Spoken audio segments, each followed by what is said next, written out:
ડભોઈ તાલુકાના સિંધિયાપુરા ગામે બે વ્યક્તિ પર દીપડાએ કર્યો હુમલો। ભેંસને ઘાસચારો નાખવા વૃદ્ધાવાડામાં ગયા હતા ત્યારે ઘસી આવ્યો દીપડો। દાદી અને પૌત્ર ઉપર દીપડાએ કર્યો હુમલો। દીપડાએ હુમલો કરતા બૂમાબૂમના કારણે આસપાસના લોકો દોડી આવતા દીપડો ભાગી ગયો હતો।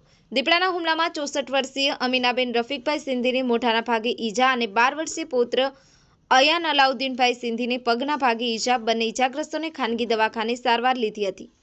ડભોઈ નગરથી માત્ર 5-7 કિલોમીટરના અંતરે આવેલ તાલુકાના સિંધિયાપુરા ગામે ગત રાત્રિના સમયે પોતાના વાડામાં બાંધેલી ભેંસને ઘાસચારો ખવડાવવા માટે અમીનાબેન રફીકભાઈ સિંધી ઉંમર વર્ષ 64ના વાડામાં પૌત્ર અયાન દાદીમા સાથે વાડામાં એ પણ પહોંચ્યો હતો। અચાનક એક દીપડાએ વૃદ્ધ મહિલા ઉપર મોઢાના ભાગે હુમલો કર્યો અને ત્યારબાદ 12 વર્ષના અયાન ઉપર પણ હુમલો કરતા પગમાં ઈજા કરી હતી। બંનેએ બૂમાબૂમ કરતા ગામ લોકો દોડી આવતા દીપડો ત્યાંથી ભાગી છૂટ્યો હતો। ડભોઈ નજીક દીપડા હવે તે ખાવા લાગ્યા છે। વન વિભાગ જાણે ગામમાં પિંજરા મેકે અને અન્ય ગામોમાં પણ ધ્યાન રાખે। માત્ર વન વિભાગના અધિકારીઓ લાકડા ક્યાં કટિંગ થાય છે અને લાકડાની ગાડી ક્યાંથી પસાર થાય છે અને તેમાં જ રસ લઈ રહ્યા છે।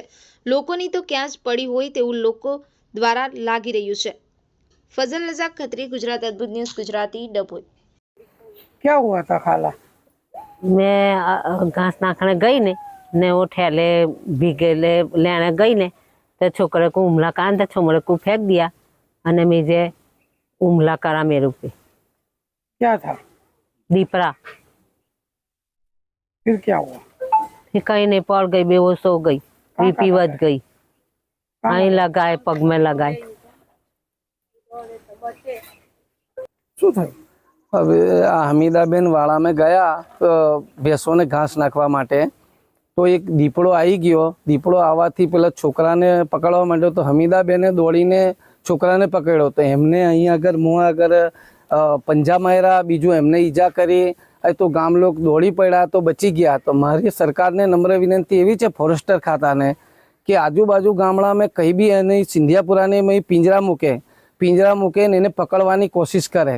કારણ કે નહીં તો આ તો બિચારી હતી 7:30 વાગ્યામાં, રાતે 10, 11, 12 વાગે કોઈ એકલું હોય તો એને મારી જ નાખે ને।